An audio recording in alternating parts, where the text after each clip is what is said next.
우리 한 번 더 기도하겠습니다. 같이 기도합니다. 은혜로우신 아버지 감사합니다. 오늘도 주 앞에 고개를 조아리 주의 백성들 가운데 하나님께서 은혜를 끼쳐주셔서 한 주간 하나님께서 허락하신 생명명에 주님께서 동행하여 주시고 그 속에서 하나님의 귀한 영광을 드러내는 성도의 삶을 살아가게 해주시기 원합니다.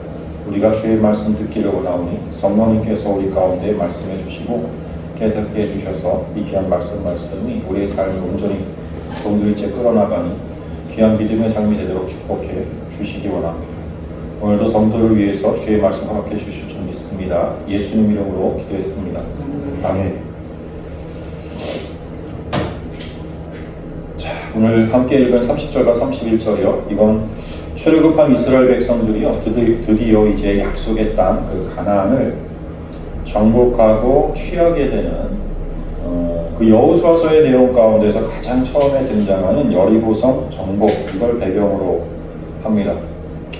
그러니까 30절의 그 여리고의 성벽이 무너져 내린 일이나 31절의 그 기생 라합의 이야기는요, 하나의 사건 속에 들어있는 것입니다. 여호수아서에 기록된 그 가나안 정복의 내용은요, 사실 하나님의 심판을 중심 주제로 하고 있거든요. 그러니까 여리고 정복은 곧 여리고 심판인 거고요. 오늘 본문 30절과 31절은 바로 그 심판의 현실에 대해서 상반된 그 두 개의 반응을 보여주고 있는 거예요. 여리고성 안에 있는 사람들은 눈앞에 보이는 현상에만 주목을 하다가 성이 무너져서 멸망을 당하고요. 반면에 그 속에서 살아난, 여리고성 안에서 살아난 라합의 가족은요, 다른 것에 주목을 했단 말이에요. 그건 이제 말씀 가운데에서 구체적으로 이제 드러나게 되는데요. 우선 여리고성 정복을 말하기 전에요, 출애굽한 그 이스라엘 백성이 어떻게 여기까지 여리고성 앞까지 오게 되었는지를 살펴보는 게 중요합니다. 왜냐하면 가나안 정복은요, 단순히 3,500년 전에 있었던 이제는 흘러간 그 역사적 사건에서 머무르지 않기 때문에 그래요. 그 사건은 구원받은 하나님의 백성들의 이야기였고요. 그렇죠? 또 그래서 오늘날의 우리 성도들의 이야기로 재현이 되는 계시사적인 사건으로 우리가 봐야 되기 때문에 그래요. 이스라엘은 약속의 땅에 들어가기 위해서 출애굽했지만 곧바로 그 가나안에 들어간 게 아닙니다. 그렇죠? 하나님은 이스라엘 백성을 시내산으로 먼저 데리고 가서 자기들을 구원해 주신 그 하나님이 어떤 분이신지를 알려주려고 하십니다. 시내산에 가서 먼저 들른단 말이에요. 그래서 하나님이 직접 돌에 새긴 계명을 그 시내산에서 받게 하셨어요. 그건 하나님이 어떤 분인지를 알라고 주신 거거든요. 그런데 동시에요, 구원받은 너희가 또 누구인지를 알게 하신 거예요. 예? 신명기를 한번 보세요. 신명기 7장 6절부터 8절 말씀 같이 봅니다. 시작. 너는 여호와 하나님의 성민이라 내 하나님 여호와께서 지상 만민 중에서 너를 자기 기업의 백성으로 택하셨나니 여호와께서 너희를 기뻐하시고 너희를 택하심은 너희가 다른 민족보다 수요가 많기 때문이 아니니라. 너희는 오히려 모든 민족 중에 가장 적으니라. 여호와께서 다만 너희를 사랑하심으로 말미암아 또는 너희의 조상들에게 하신 맹세를 지키려 하심으로 말미암아 자기의 권능의 손으로 너희를 인도하여 내시되 너희를 그 종되었던 집에서 애국 왕 바로의 손에서 속량하셨나니. 예, 여기 보면 이스라엘을 하나님의 백성으로 삼은 이유가 나오잖아요. 근데 이스라엘이 특별히 다른 민족보다 뛰어나서가 아니라는 거예요. 구원받고 선택된 이유가 너희에게 있지 않다는 게 이 말씀이거든요. 그래서 7절 보면 이스라엘이 다른 민족보다 특별하지가 않다는 말씀을 하고 있어요. 8절은요, 구원받은 이유가 여호와께서, 그리고 다만 그러잖아요. 다만 너희를 사랑하심으로 말미암아. 누가요? 여호와 하나님께서 사랑하심이 백성된 이유입니다. 그리고 또는, 그러죠? 하나 더 있는데 그건 내가 맹세했기 때문이라 그래요. 내가 너희 조상들에게 했던 그 맹세 지키려고 내 백성 삼은 거다 너희들을. 그렇게 얘기한단 말이에요. 너희들이 특별해 보여서가 아니라는 거예요. 지금 그게 다른 민족들보다 너희 수요가 많지 않다고, 이게 뭐 수요 사이즈를 얘기하는 게 아니라고요. 다르지 않다는 얘기를 한 거예요. 특별하지가 않다 너희가. 오히려 계명을 지금 들이대시면서 시내산에서 너희를 이 계명에 비추어봐 하시죠. 예? 그건 뭐예요? 계명을 딱 주시면서 너희들은 추악한 죄인들이다, 그렇게 폭로하신 거예요. 계명에 비추어 보니 너희들은 어떤 자로 살았냐 지금까지? 지금의 너희들의 형식이 어떠냐? 죄인들이다. 예? 그걸 실감나게 말해요. 모든 이스라엘이 분명히 알라고 계명을 들고 내려오는 그 모세 앞에서 아론이 금송아지 만들고 그 광란에 제사를 드리고 있는 그런 이스라엘의 모습을 통해서 폭로시킨 거예요. 아예 체험시켜 준 거예요. 너희 그렇게 죄인이야. 그 모습을 본 모세가요, 하나님이 새겨주신 계명의 도표를 어떻게 했어요? 던져버리죠. 깨뜨립니다. 그게 첫 번째 돌판이에요. 첫 번째 돌판은 깨집니다. 그 첫 번째 돌판은 깨졌다고요. 그건 이스라엘 백성들이 그 계명을 어겼다는 거예요. 이스라엘은 그 계명을 못 지킨다는 것이 드러난 거라고요. 그걸 드러내기 위해서 깬 거예요. 그래서 다시 두 번째로 다시 올라가서 다시 새겨진 계명의 돌판이 내려와가지고 그게 어디 속에 들어갑니까? 법궤 속에 들어가죠. 그리고 그 법궤가 이스라엘의 제일 앞에서 행진을 하기 시작하죠. 예? 법궤가 뭡니까? 그 안에는요, 계명의 돌판만 들어간 게 아닙니다. 아론의 쌍난 지팡이도 들어가게 되고요, 만나가 들어있는 항아리도 들어가죠. 그거 뭐 때문에 거기다 집어넣는 거예요? 이스라엘의 죄를 떠올리게 만드는 소품들이잖아요. 그게 다. 법궤는 그들이 하느님 앞에 송아지로 우상 숭배하다가 깨진 그거 생각나게 하는 거고, 아론의 쌍난 지팡이 마찬가지죠. 하나님께서 선택하신 아론의 지팡이를 감히, 예? 우리도 할 수 있다고 하다가 너희들 다 갖고 와봐, 너희들 지팡이 다 지팡이를 갖고 와봐. 그리고서는 아론에게만 쌍난 지팡이를 하게 하셔서 내가 선택한 사람이 나를 섬기는 거야. 그거 지적하신 거 아닙니까? 만나는 뭐예요? 만나를 주어서 너희가 매일매일 그날 것만 걷어 다음날 것은 걷지 마라 그랬는데, 그 다음날 것이 걷었다가 벌레 나고 썩은 거 보게 되지 않습니까? 하나님 말씀을 거역한 것이 만나예요. 하나님 말씀을 먹을 걸 기껏 줬더니만 하나님의 말씀대로 하지 않는다고. 말씀을 들어 처먹지 말씀을 듣지 않는 그들의 모습이 드러난 게 만나라고요. 그 세 가지를 법궤 속에 집어넣은 거예요. 법궤 속에. 이스라엘의 죄를 떠올리는 그 소품들, 그 죄들을 법궤가 품고 있어요. 그럼 그 법궤는 뭡니까? 이스라엘을 속죄하기 위해서 짐승의 피가 뿌려지는 시은좌가 그 법궤 뚜껑이죠. 그게 딱 덮고 있는 거. 이거 우리 키보토스라고 그러잖아요. 헬라어로 키보토스. 이게 히브리어로는 아론이에요. 아론. 이 법궤가. 예? 궤, 상자, 그런 뜻이에요. 예수 그리스도잖아요. 율법 앞에 죄인이고 실패자인 게 폭로되자마자 그 이후부터는요, 법궤가, 예? 예수 그리스도가 하나님의 백성을 끌고 가는 거예요. 그 그림이잖아요. 그죠? 법궤가 맨 앞장서서 이제는 행진에, 이스라엘 백성들의 행진에 맨 앞장서서 끌고 가. 자, 그 예수 그리스도 법궤가요, 이스라엘 백성들을 어디로 끌고 가죠? 지금은 여리고성까지 끌고 왔는데요. 그 전에 그 법궤가 끌고 간 곳이 어디예요? 40년 동안을요, 광야로 끌고 다닙니다. 그래서 죄인으로 판명났던 그 이스라엘 백성들을요, 하나도 남김없이 다 죽입니다. 광야에서 다 죽어요. 그리고 증인 딱 2명만 살려. 그쵸?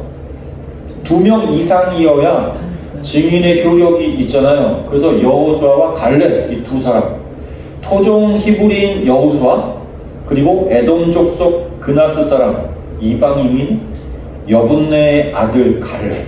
이 갈렙이 개라는 뜻이에요. 개. 예? 주님께서도 이방인들을 개라고 불렀죠. 예? 내 자녀에게 주는 것을 개에게 주는 것이 마땅치 아니하다고 해서 수르버리게 여인을 그렇게 지칭했잖아요. 이방인을. 그건 그 당시 예수님 시대 당시에 유대 사람들이 모두 갖고 있었던 사고방식이에요. 이방인들은 개예요. 개 취급했어요. 짐승 취급한 거예요. 여러분, 하나님 모르는 사람들은요 짐승 맞습니다. 그렇잖아요. 성경에서 그렇게 표현하잖아요. 짐승으로. 냉정하지만 정확한 표현입니다.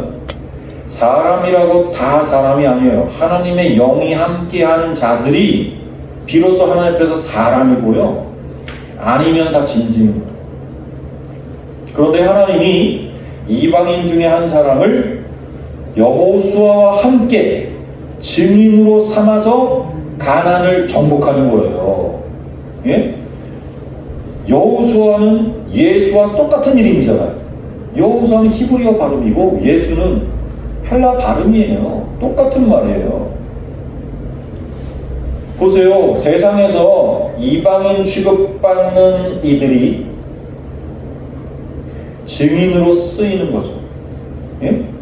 우리는 세상에서 볼 때 이방인으로 보여야 되잖아요. 우리 그리스도인들이 이방인이죠. 그래야 예수와 여호수아와 한 멍에를 지고 증인으로 살 수 있는 거예요. 그 그림이에요. 그죠? 근데 오늘 본문 30절 앞에 29절 말씀은 홍해를 건넌 것이 믿음에 의한 것이다 그렇게 얘기하고는 광야 40년은 훌쩍 뛰어넘어가지고 지금 여리고 성이 무너지는 얘기로 껑충 건너온 거예요. 그러나 우리는 이 여리고 직전까지 바로 그 광야 40년이 있었다는 걸 알아야 돼요. 예수 믿으면 축복받는 거예요. 근데 그 축복이 어떤 모습이에요? 우리 옛사람이 죽는 모습이라고요. 그걸 광야의 생활로 보여주는 거예요. 예수 믿으면요, 이 세상에서 우리는 죽는 거예요. 예수 믿으면 죽음의 길이 시작되는 거예요. 우리는 계속 죽어가는 거예요. 세상에 대하여 우리의 그 옛사람이 계속 죽는 거예요. 그게 신앙생활이에요.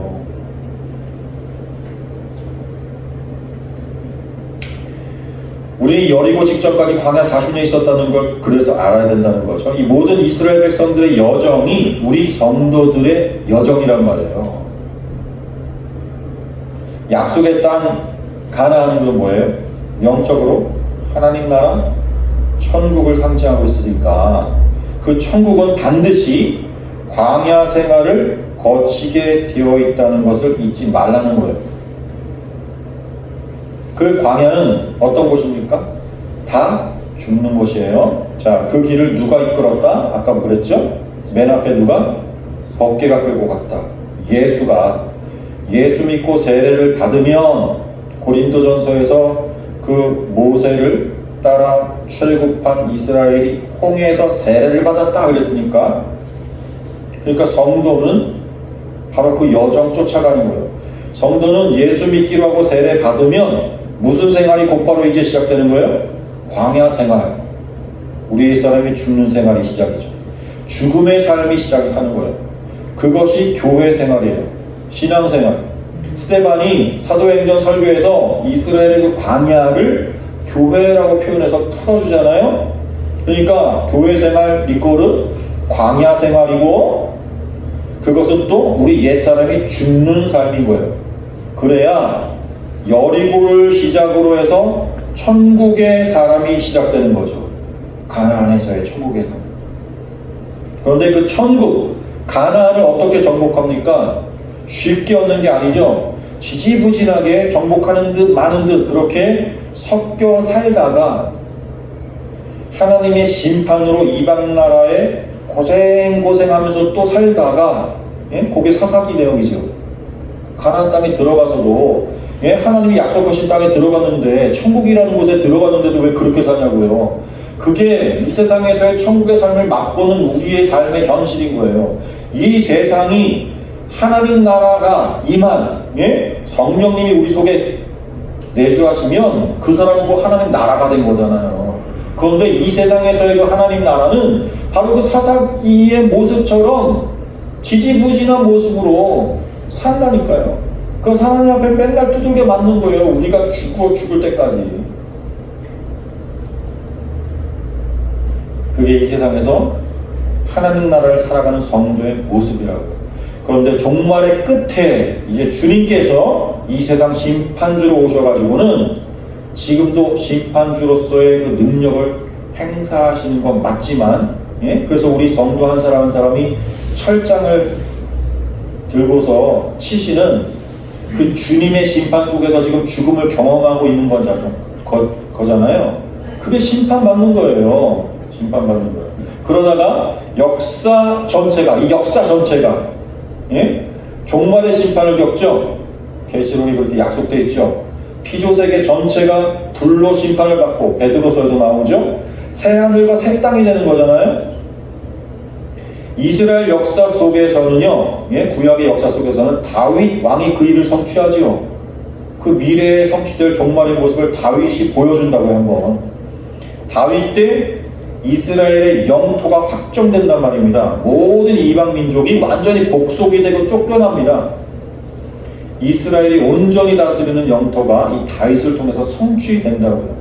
역사 속에서. 그 또한 우리의 왕 되신 예수 그리스도의 예표죠. 마지막 종말이 오실 그 예수 그리스도의 예표. 자, 이런 그림 속에서요, 오늘 여리고를 보셔야 한단 말이에요. 광야를 지나서 여리고에 오게 된다고. 누가 앞장섰다고요? 자꾸만 반복합니다. 법궤, 예? 여호수아가 모세를 대체한 대장이 되어서, 여호수아는 예수, 똑같은 이름. 자, 모세는 요단강도 못 건너고요. 그냥 가나안 땅을 바라만 봤어요. 하나님이 건너지 못하게 했단 말이에요. 그게 바로 율법의 한계란 말입니다. 모세가 여호수아에게 이스라엘을 맡기고, 그렇죠? 바통을 터치하죠. 넘겨주죠. 느부선에서 모세는 죽었습니다. 느부선은 강 건너기 전이에요. 강 오른편이란 말이에요. 강 동쪽, 요단강 동쪽.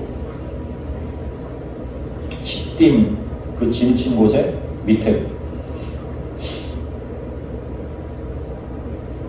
율법은 예수에게로 인도하는 몽학 선생의 역할만 맡은 거예요.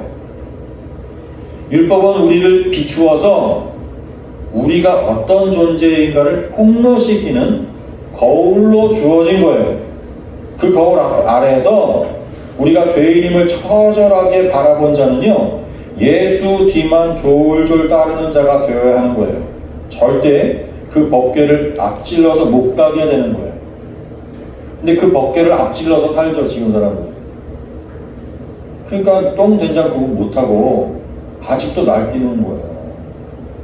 아니라니까요. 진짜 하나님의 사람들은 하나님의 말씀 앞에서 죽는 거예요. 그래서 이제는 내가 앞장서 사는 삶이 더 이상 나타나지 않아요. 예수 뒤만 졸졸 쫓아가는. 자, 이제 이스라엘이 맞닥뜨린 곳이 이 여리고성입니다. 영상을 한번 보세요. 자, 영상 보시면 여리고성은 구약 성경에서 이제 종려의 성읍, 종려나무의 성 이렇게 불렸어요. 종려나무가 거기에 몰려 있었어요. 왜냐하면 삭막한 사막과 불모지 가운데 이제 나중에 엘리사의 샘이라고 이름 붙여지는 그 어떤 샘이 거기에 솟아 흘러가지고 솟아 나와서, 그래서 만들어진 오아시스 지역이에요. 그곳이 여리고성이라고 합니다. 그래서 종려나무의 성 이렇게 불려지는 곳이었고요. 특히 이 여리고성은 지금 그림에서 보듯이 난공불락의 성으로 명성이 높았어요. 영상을 보시면 기원전 1550년에 그 고대 여리고성을 재현한 그림이거든요. 거기 보시면 영문으로 청동기 시대가 끝날 무렵에 고대 여리고 이렇게 나온 거예요. 제목이 그렇게 써 있는 거예요. 거기 보면 성벽이 이중구조로 되어 있죠. 바깥쪽이 아래 성곽이고 안쪽이 윗성곽입니다. 아래 성곽은 돌을 덧대어 가지고 겹으로 한 번 더 쌓은 방벽을 그 아래에다 두르고 있고요. 그 성곽도 둘레는요, 도랑을 파놔 가지고 물이 흐르도록 해서 맨몸으로는 건너기가 힘들게 만들어 놨습니다. 자, 저 성곽들은 군대를 빠르게 이동 배치시킬 수 있도록 마차가 양쪽으로 엇걸려 지나갈 수 있을 만큼의 넓이기 때문에 그 성곽 꼭대기 공성 무기를 사용해서 무너뜨리기에도 아주 벅찬 아주 두터운 벽이었단 말이에요. 대단하죠? 아래쪽에 여리고성의 위치를 보여주는 지도가 보이죠? 아래, 오른쪽 아래. 사해 북쪽 연안에 있었어요. 이 여리고는 당시 그 여호수아의 이스라엘 군대가 요단강 동편, 그러니까 강을 사이에 두고 동편에 이스라엘 군대가 와 있었고요. 거기서부터 이제 요단강을 건너서 이제 온단 말이에요. 요단강에서 11km 떨어진 거리고 여리고는, 그리고 여리고 남서쪽으로, 그러니까 왼쪽 아래쪽으로 28km 떨어진 곳에 예루살렘이 있습니다. 근데 이 여리고는요, 지진이 나고 또 전쟁이 많이 일어나가지고 여러 가지 이유 때문에 그 위치가 변화가 생깁니다. 그 여리고 주민들이 이곳저곳으로 이제 옮겨 살게 된단 말이에요. 그래서 여리고 사람들이 사는 그 여리고의 지명이, 지명의 위치가 3번이나 바뀌어요. 그래서 구약시대의 이 여리고는 텔 에스 술탄이라는 이름으로 길갈에서 서북쪽 3km 지점에 비옥한 오아시스였고요. 지금까지 설명해드렸던 바로 이곳입니다. 그러다가 신약시대에 와서는요, 그보다 남쪽으로 3km 내려오게 되고요. 오늘날의 여리고는요, 동쪽으로 또 1.6km 옮겨져가지고 엘리하라는 이름의 촌이 되었어요. 지금은 여리고라는 이름이 없고 엘리하라는 이름의 촌이에요. 여리고 사람들이 거기서 하는 거예요. 아무튼 영상 속의 요 여리고성은 40년 동안 광야를 떠돌면서 공성무기 같은 건커녕 변변한 개인 무기도 갖추지 못한 그런 이스라엘 군대로서는요, 감히 엄두도 못 낼 그런 천성이었던 거예요. 여호수아서 2장을 가서 보면 우리가 요단강을 건너기 전에 시딤에 진치고 있을 때 말이죠, 이스라엘 사람들이 여호수아가 이 여리고성으로 미리 정탐꾼을 보냅니다. 그 두 명의 정탐꾼들을 숨겨준 집이 바로 라합의 기생집이었습니다. 이때 여리고성 사람들은 이미 출애굽한 그 이스라엘 백성들이 군대가 돼가지고 가나안 땅을 차지하기 위해서 이렇게 침공해 들어오고 있을 거란 소문이 파다하게 퍼져 있었어요. 이미 그 소문. 여호수아서 2장 9절부터 11절 보겠습니다. 같이 봅니다. 시작. 말하고 여호와께서 이 땅을 너희에게 주신 줄을 내가 아노라. 우리가 너희를 심히 두려워하고 이 땅 주민들이 다 너희 앞에서 간담이 높나니 이는 너희가 애굽에서 나올 때 여호와께서 너희 앞에서 홍해 물을 마르게 하신 일과 너희가 요단 저쪽에 있는 아모리 사람의 두 왕 시돈과 옥에게 행한 일 곧 그들을 전멸시킨 일을 우리가 들었음이니라. 우리가 듣자 곧 마음이 녹았고 너희로 말미암아 사람이 정신을 잃었나니 너희 여호와는 위로는 하늘에서도 아래로는 땅에서도 하나님이시라. 이 라합이 정탐꾼들에게 건넨 말이에요. 여기 지금 당시 여리고성 안 사람들의 민심이 그렇다는 거예요. 지금 그들의 민심이 드러나는 거예요. 비록 여리고성이 외쪽으로는요 난공불락의 그런 어떤 철옹성이었지만 그 안에 있는 사람들의 그 사기는요 바닥이었던 거예요. 이미 40년 전에 있었던 그 출애굽의 놀라운 기적들이 전설로 이렇게 전해지고 있었고요.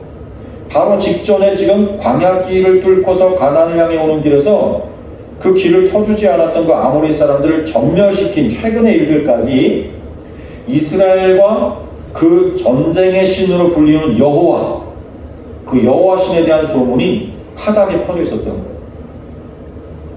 지금 여리고성과의 전쟁을 앞두고서 둘 사이의 객관적인 전력은, 여리고성과 이스라엘 둘 사이의 객관적인 전력은요, 누가 봐도 분명 여리고성이 압도적입니다. 전투에서 전투를 벌일 때 수성하는 쪽이, 성을 지키는 쪽이요, 3배 이상 유리한 것은 전략의 기본입니다. 게다가 지금까지 설명드렸듯이 여리고성은 성 중에서도 정말 만렙의 철옹성이란 말이에요. 자, 세상의 눈으로 볼 때는요, 그렇다고요. 근데 하나님의 사람은 이런 세상의 시선과는 다른 영적인 시력으로 봅니다. 예? 그건 눈을 통해서 보는 시력이 아니에요. 그건 말씀을 통해서 보게 되는 시력이거든요. 성경은 우리 주님을 가리켜서 여러 가지의 단어로 부르잖아요. 주님을 가리킬 때 뭐라고 그래요? 주님은 스스로도 그렇게 말씀하셨어요. 나는 곧 길이고 진리고 생명이다 이렇게 말씀하셨고요. 또 다른 곳에서는 내가 생명의 떡 말씀이다 이렇게 말씀했고요. 그렇죠? 또 우리는 하나님을 영이다 그렇게 부르잖아요. 그러니까 이런 여러 단어들, 예? 길, 진리, 뭐 생명, 말씀, 영 이런 것들은 하나님을 부르는 호칭들이에요. 그분의 속성인 거란 말이에요. 그러니 하나님의 백성은 떡으로만 살지 않고 뭐라 그래요? 하나님의 입에서 나오는 말씀으로 산다는 거예요. 자, 영적 안목은 이 말씀으로 세상을 보는 거예요.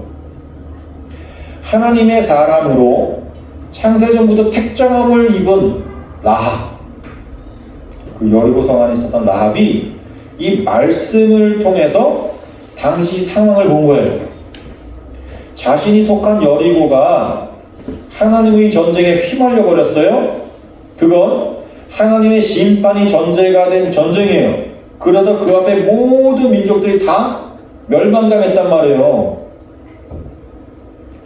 그래서 하나님의 군대 이스라엘이 지나가는 곳엔 승리만 있는 거예요. 그런데 자신이 속한 여리고 차례가 된 거예요.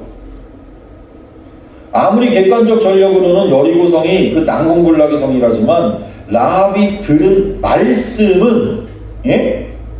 자기들보다 훨씬 강하고 큰 애국을 파고 나온 군대란 말이에요. 그리고 그 출애굽의 중심에는, 출애굽 사건의 중심에는 여호와 하나님이라는 신이 이끌고 있다는, 이게 라합에게 말씀으로 보이는 거예요.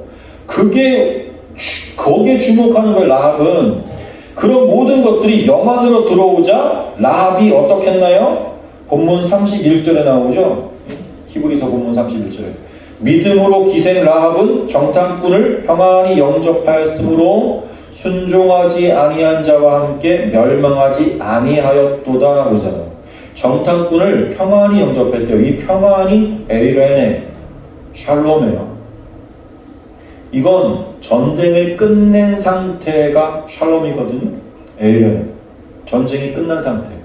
그러니까 라합은 이스라엘과 싸울 생각이 없는 거예요. 이미 전쟁을 끝냈어요.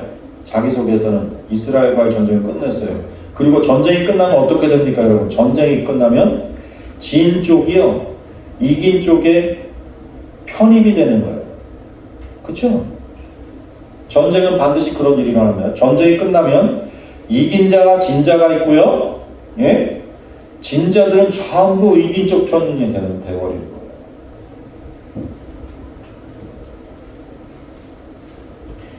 라합은 영적 안목으로 당시 상황뿐만 아니라 이미 40년 전부터의 그 이스라엘의 여정을 함께한 겁니다. 마음을 정한 거예요. 뭘? 내 본토와 아비와 친척을 떠나리라.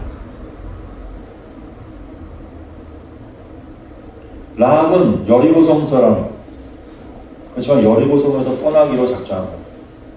난 이제 여리고성 사람 안 할래. 한 거라니까요. 하나님이 아브라함에게 내린 첫 명령이 이거 아닙니까? 내 본토와 아비와 친척을 떠나. 우리 모두에게 요구하시는 것이 또 이거잖아요. 이 세상과 이별하고 하나님 나라로 건너오라는 거잖아요. 라합은 졸지에 여러분 세상에서는 매국노, 배신자, 반역자의 딱지가 붙는 거예요. 세상에서는 그런 내용을 얻는 거예요. 우리 성도의 삶이 그게 여러분. 그것은 여리고성 세상에서의 죽음을 결정한 거란 말이에요. 라합의 결정은. 여러분 뭐 대한민국 만세 막 정도껏 하세요. 여러분들은 이중국적자예요. 결국엔 여러분들 어디 붙을 거예요? 천년만년 대한민국에 살 거예요?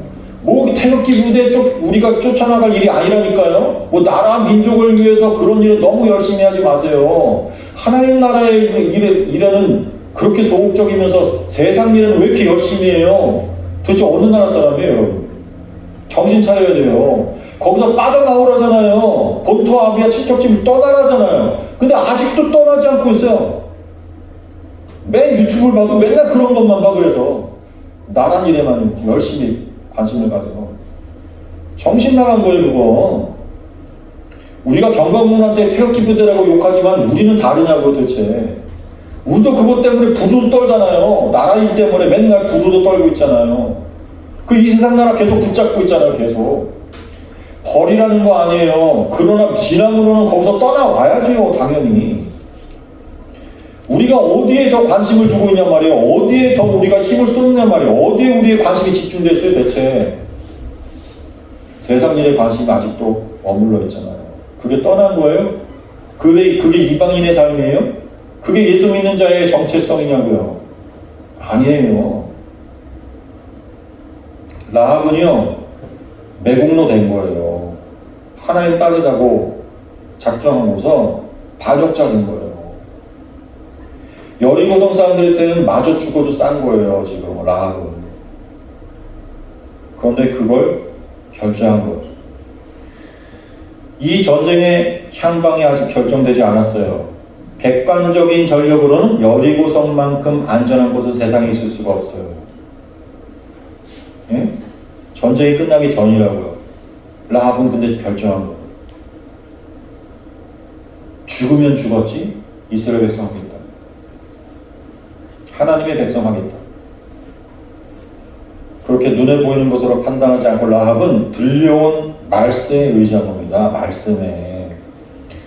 그 말씀이 믿음을 선물로 주겠네. 믿음은 들음에서 나다 그러잖아요. 듣고 믿게 되는 사람은요 보는 것에 시선을 빼앗기지 않는다. 열왕기상 19장 11절과 12절 유명한 말씀 같이 보겠습니다. 같이 봅니다. 시작. 여호와께서 이르시되 너는 나가서 여호와 앞에서 산에 서라 하시더니 여호와께서 지나가시는데 여호와 앞에 크고 강한 바람이 산을 가르고 바위를 부수나 바람 가운데 여호와께서 계시지 아니하며 바람 후에 지진이 있으나 지진 가운데서도 여호와께서 계시지 아니하며 또 지진 후에 불이 있으나 불 가운데서도 여호와께서 계시지 아니하더니 불 후에 세미한 소리가 있는지라. 거기에 여호와께서 계시다는 거죠. 거기서 여호와의 말씀이 나왔단 말이에요. 들리게 됐단 말이에요. 그래서 엘리야 선지자가 정신 차리고 하나님 앞에 다시 예? 여호와께서 어디에 계신다고요? 크고 강한 바람이 산을 가르고 바위를 부수는 곳에도 안 계시고 지진과 불 가운데서도 안 계셨어요. 다 뭐예요? 눈에 너무 잘 보고 뚜렷한 것들입니다. 우리의 시선을 확 빼앗기에 충분한 것들이죠. 그곳에는 안 계셨는데 세미한 소리, 귀를 기울여야 들리는 것, 눈으로 볼 수 없는 소리로 하나님이 말씀을 하신다는 거예요. 우리는 그 말씀을 들어야 되는 거예요.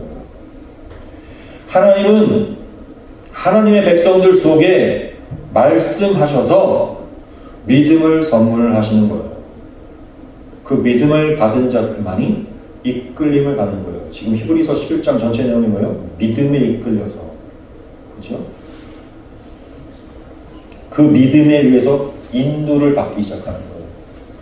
아니 사실 내몰리는 거라고 표현하는 게 피부에 와닿는 표현입니다. 우리가 무슨 믿음에 이끌려 인도를 받으면서 사는가? 천만에요. 내가 가고 싶지 않은데 내몰리죠. 믿음에 의해서. 지금 히브리서 11장 전체 내용은 그런 거 아닙니까? 라합도 민족의 배신자, 매국노로 내몰리도록 그 믿음이 만든 거예요. 우리는 세상에 대하여 이방인이 되는 선택을 강요받는 거예요. 믿음에 의해서. 그러니 배신자인 우리를 세상에 가만 놔둡니까? 죽이려 드는 게 정상인 거죠. 우리가 우리의 정체성을 분명히 하지 않기 때문에 세상으로부터 미움받지 않고 이쁨 받으면서 살지요? 그렇게 살다가 하늘나라 가겠습니까? 못 간다니까요.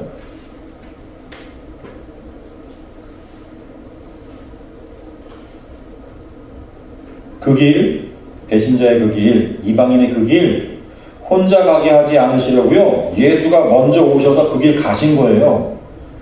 그리고 이렇게 따라와라 하면서 우리와 함께 멍에를 함께 메고 또 오늘의 광야길을 함께 가주시는 거예요. 성령님을 주셔서. 자, 여호수아서 2장을 보면 라합의 도움으로 정탐꾼들이 무사히 성을 빠져나오거든요. 그리고 여호수아가 이끄는 군대가 이제 드디어 이 난공불락이라는 여리고성과의 전쟁에 불려 나옵니다. 하나님이 등판시켜요. 자, 누가 끌고 나옵니까? 이번에도 법궤가 또 앞장섭니다. 3, 4장을 보면 법궤가 요단강을 먼저 건넙니다. 요단강을 메고 가는 제사장들이 먼저 요단강물을 첨벙첨벙 들어간다고요. 물이 먼저 갈라지지 않았어요. 물을 밟고 건너간다고요. 예?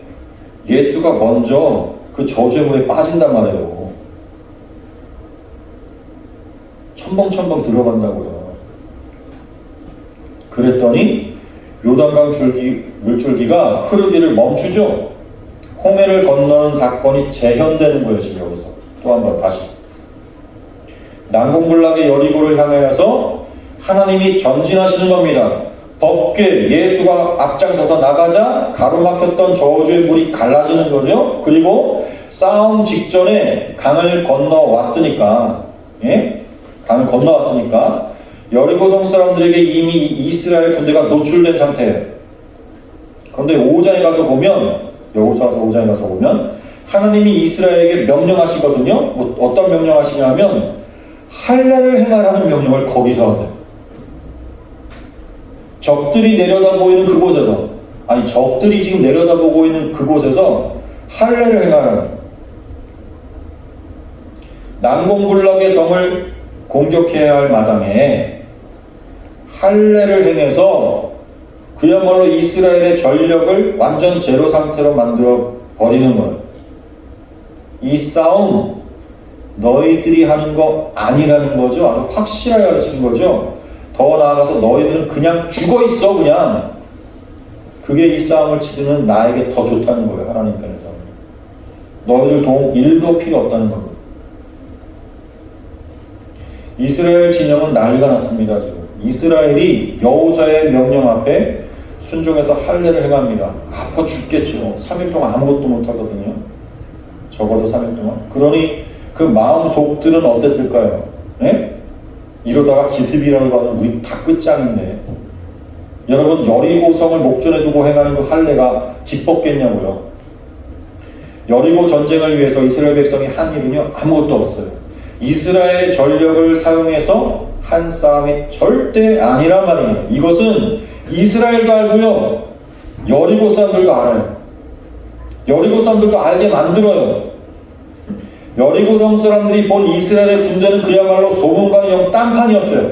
싸움하기에 용맹함이나 뭐 무시무시한 무기도 보이지 않아요. 그냥 순한 양처럼 철벽 같은 자기들의 그 성 주위를 그냥 뱅글뱅글 도는 것 뿐이었어요. 하루, 이틀, 사흘 계속해서 7일 동안 이스라엘은 말씀에 따라서 성 주위를 돌고요, 마지막 7째 날에 제사장들이 부는 그 나팔 소리에 맞춰가지고 소리를 외쳤을 뿐이에요. 이건 분명 군사행위나 군사력을 동원한 싸움이 아니죠. 이미 혈과 육에 대한 싸움이 아닌 거예요. 이 여리고성 싸움. 이스라엘은 말씀에 따라서 성 주위를 돌고 마지막 7째 날에 제사장들이 부는 나팔소리에 맞춰 외친 이것. 보세요. 아까 그 여리고성 사진을 기억해 보세요. 그 큰 여리고성을 이스라엘 군대가 하루 뺑 돌아요. 그게 얼마나 걸렸을 것 같아요? 얼마나 그냥 몇 분이었을 것 같아요? 아니거든요. 그러면 첫날 이스라엘 백성들, 이스라엘 군인들이 공격해 온다 소리를 듣고서 여리고성 사람들이 전부 다 성벽에서 지금 긴장해서 서 있는데 아무 소리 들리지 않고 뭐 병정기 같은 거 갖추지도 않고 그냥 한 바퀴 도는 거예요. 맨 앞에 법궤가 인솔해가지고 그거 지루하게 지켜보는 거예요.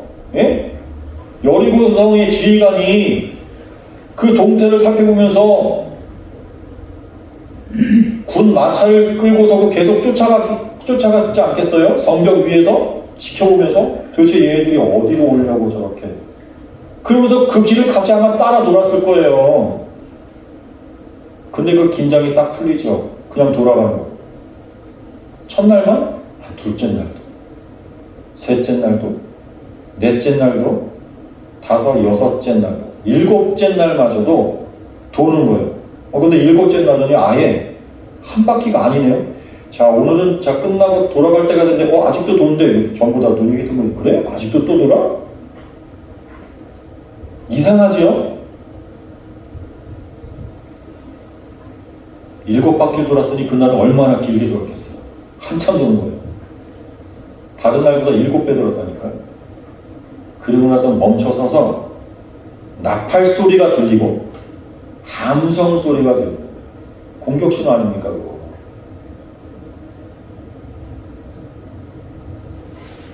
그래서 나팔 소리는 심판을 상징하는 거예요. 계시록에도 나팔 심판, 하나님의 심판이라고. 하나님은 나팔 소리에 맞춰서 심판하십니다. 하나님이 이스라엘에 임재하실 때 구름과 나팔 소리 동원해서 임재하시거든요. 그건 뭐예요? 하나님은요, 우리들 앞에 심판의 모습으로 오시는 거예요. 그 앞에서 사람은 그냥 다 죽는 거예요. 그래서 하나님이 임재하신다? 그건 우리의 죽음을 얘기하는 거예요. 그 앞에 살아남을 자 없어요. 죽은 자만이 하나님을 볼 수 있는 거예요. 하나님 앞에 설 수 있는 거예요. 하나님은 나팔 소리와 함께 오신다? 우리를 일단 죽이시고 보는 거예요.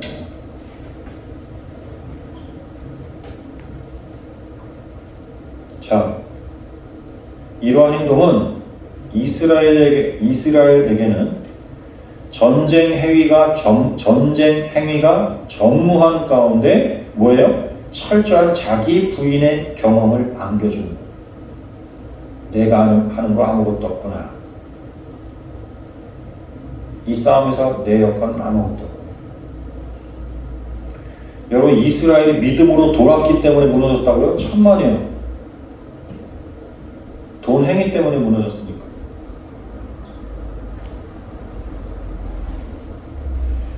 이스라엘이 정말 믿음을 갖고 돌았습니까? 그거 뺑글뺑글 돌면서 무슨 생각을 했겠어요? 성벽 위에서는 잔뜩 긴장했던 여리고성 사람들이 나중에는 조롱과 야유를 보냈을 거예요. 너희 도대체 뭐냐? 그래, 너희들도 시겁했지? 여기 너희들이 올라올 수나 있겠냐? 엄두도 안 나지? 별의별 욕을 막 쏟아부으면서 조롱했을 거예요. 그 조롱 다 감내하면서 그냥 계속 도는 거예요. 이스라엘 백성들이 그 마음속에 어떠한 마음이 계속 쌓일까요? 그래, 이거 미국 7일째 되면 뭔가 달라질 거야, 이런 마음 품고 안 했다니까요.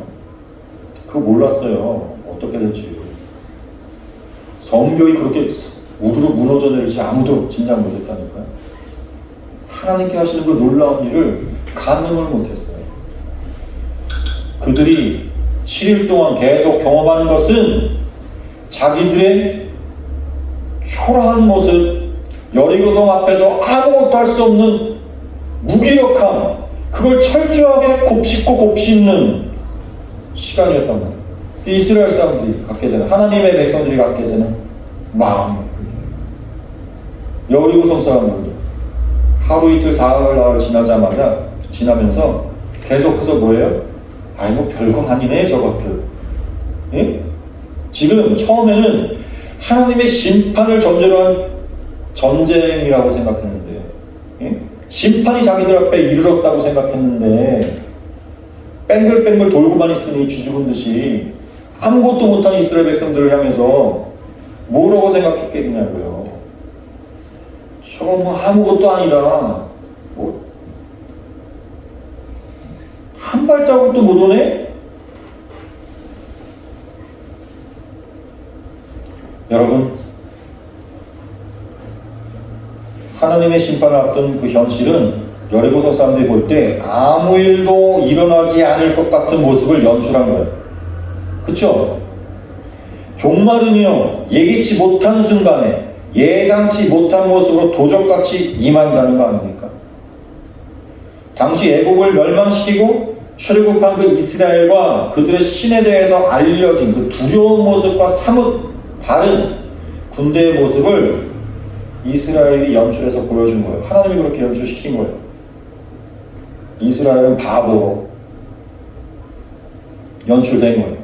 그저 무기력하게 성추위만 돌고 있어요. 하루 이틀 7일째까지 돌고 행진. 이거 노래 아니에요 이거? 돌고 행진. 이거 노래 아니에요 이거? 우리나라 들국화가고요. 처음엔 소문 때문에 두려웠지만 이내 조롱과 야유를 퍼부으면서 내적인 여유를 넘어서 방심이란 것이 여리고성 사이에 퍼져나갔을 거예요.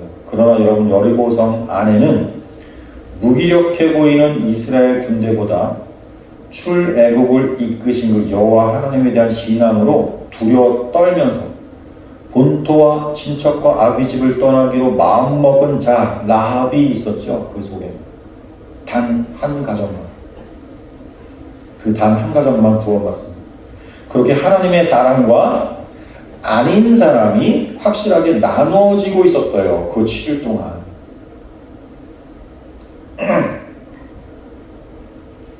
여리고 함락 전쟁은 하나님이 홀로 치르시는 전쟁이며 그것은 앞으로 있을 모든 가나안 전쟁의 미리 보기 샘플이었습니다. 앞으로 있을 가나안 전쟁이 이거야. 내가 싸우는 거지 너네가 싸우는 거 아니다. 하나님 이스라엘 백성들에게 그거 교육하십니다. 그렇게 하나님의 사람과 아닌 사람이 확실하게 나누어지고, 자, 그 전쟁을 치르는 이들은, 자, 이스라엘 백성들, 그들은 출애굽 2세대죠. 예?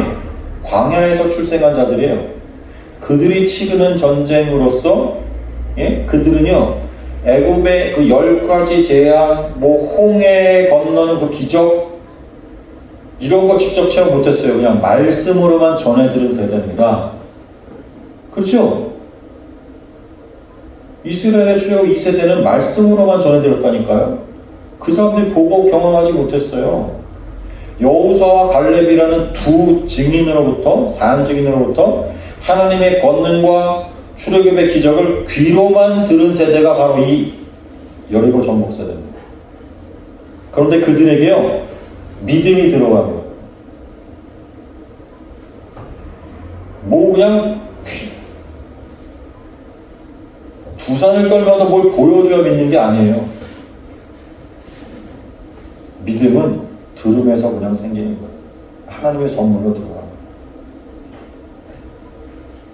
반면 1세대는 그 기적들을 직접 보고 체험한 세대였지만 2세대를 위한 증인 2명, 여호수아와 갈렙만 생존하고요. 광야에서 모두 다 죽었지 않습니까? 보는 것이 믿음을 주지 못합니다. 믿음은 들음에서 난다는 걸 분명히 성경은 강조하고 있는 거예요. 들음은 말씀이죠. 보지 않고 믿는 자가 복되다 주님 말씀하셨고요.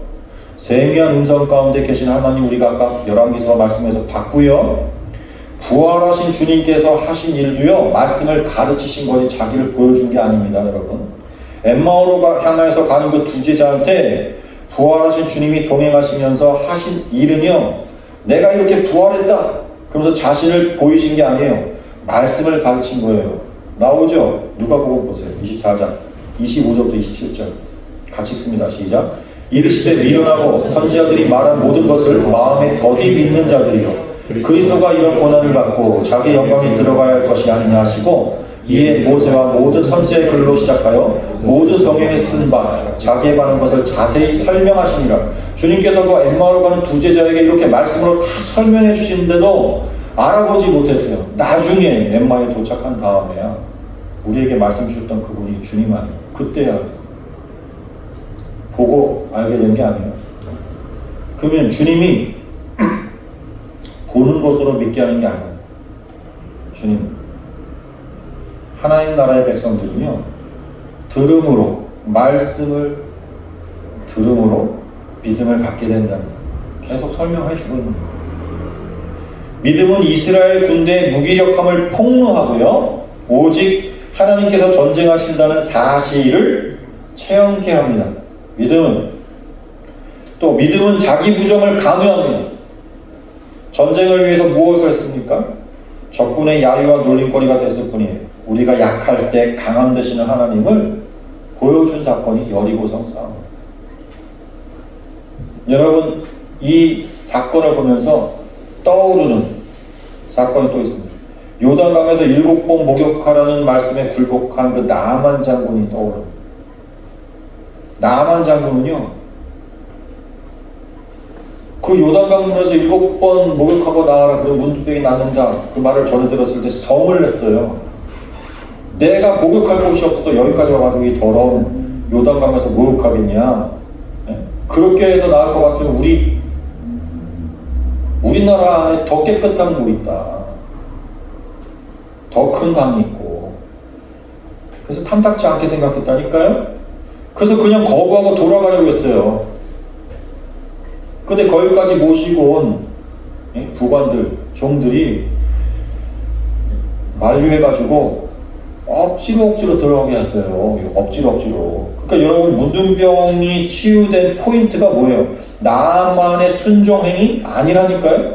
하나님의 말씀의 권위에 복종하고 자기 부인의 증거를 내보인 거예요. 자기 부인이 뭐예요? 내가 원하는 것과 반대를 한 거라니까요. 나만은요, 목욕하기 싫었어요. 거기서 툴툴거리면서 거기서 억지로 그냥 씻은 거예요. 결국 하나님의 명령, 말씀이 그대로 실행되는 거. 예? 말씀대로 되자. 말씀대로가 뭐예요? 요단강에 목욕하는 게 말씀이죠. 그 말씀대로 되자 치유가 성취되는 거예요. 예? 6월절 어린 양을 잡아서 좌우인방 물선지에 피를 발라라 했을 때 그거 바르면서 이스라엘 모든 백성들이 이거 바르면 산대라고 믿고 아니라니까요. 그 중에는 의심했고 그 중에는 그거 피 바르면서도 덜덜덜 떨었던 사람이 있어요. 예? 애국 사람들의 장자가 죽어나가는 그 괴성을 들으면서 우리 자식 끌어안고 얘만은 안 됩니다. 눈물 펑펑 쏟으면서 기도한 사람들도 있었을 거예요. 못 믿었던 사람들이 있었을 거란 말이에요. 관계가 없으니까. 이스라엘 백성들이 어떤 상태였는가는 관계가 없다니까요. 말씀이 이루어진지, 예? 좌우인방과 물설주에 피가 발리면 죽음의 사자가 그거 보고 그냥 넘어가는 거예요. 그 집은 넘어가는 거예요. 말씀이 이루어지는 그 과정에서 그 말씀을 이루는 그 사람이 어떤 마음 상태냐 전혀 관계없어요. 전혀 관계없어요. 하나님은 기억으로 말씀을 이루시는 거예요. 말씀대로 이루어지게 하시는 거예요. 이루어지게 되자 그 말씀대로 역사가 일어나는 거예요. 하나님의 뜻이 이루어지는 거예요. 그게 성경 전체의 증언이에요. 우리는 하나님 앞에서 주님을 사랑합니다라는 마음을 품을 수도 있고 품지 않을 수도 있어요. 그런 하나님께서 믿음으로 하나님의 백성들은 반드시 우리가 완전히 죽는 그 자리까지 우리를 내모신단 말이에요. 그렇게 죽고 나면 하나님의 말씀대로 그렇게 죽고 나면 하나님의 백성이 되는 거예요. 그 사람이 평생 동안 열심히 믿었느냐 안 믿었느냐 전혀 관계없어요. 우리들의 열심, 그거 아니라니까. 믿음이 열심에서 나오지 않는다니까. 믿음은 바깥에서 우리 속에 주어지는 거예요. 그것은 우리의 상태와 전혀 관계없어요. 나아만은요, 기꺼운 마음으로 하지 않고요, 마지못해 억지로 굴복한 거예요. 그냥 어쩔 수 없어서 한 거예요. 여기까지 왔으니까 그래 하고 가자. 자기 부인이 그게 스스로 결행하는 것이 아니에요. 그것은 타의에 떠밀려서 하게 되는 게 자기 부인이에요. 예수 믿는 자의 자기 부인은 바로 예수 그리스도 심판자 되신 그분께서 끌고 가시는 대로 끌려가다 보니까 우리 옛사람이 완전히 죽어지게 되는, 부인되게 되는, 그게 우리의 삶입니다.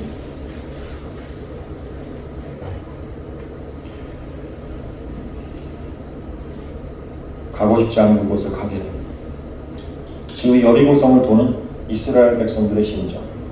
오늘도 또 돌아야 돼? 그래서 쫓아나가는데 어제 온갖 조롱과 욕을 한 바가지 받고 돌아와서 기분 상해 있는데 오늘도 또 돌아야 돼? 아무것도 안 하고? 얼마나 속으로 참담했겠습니까?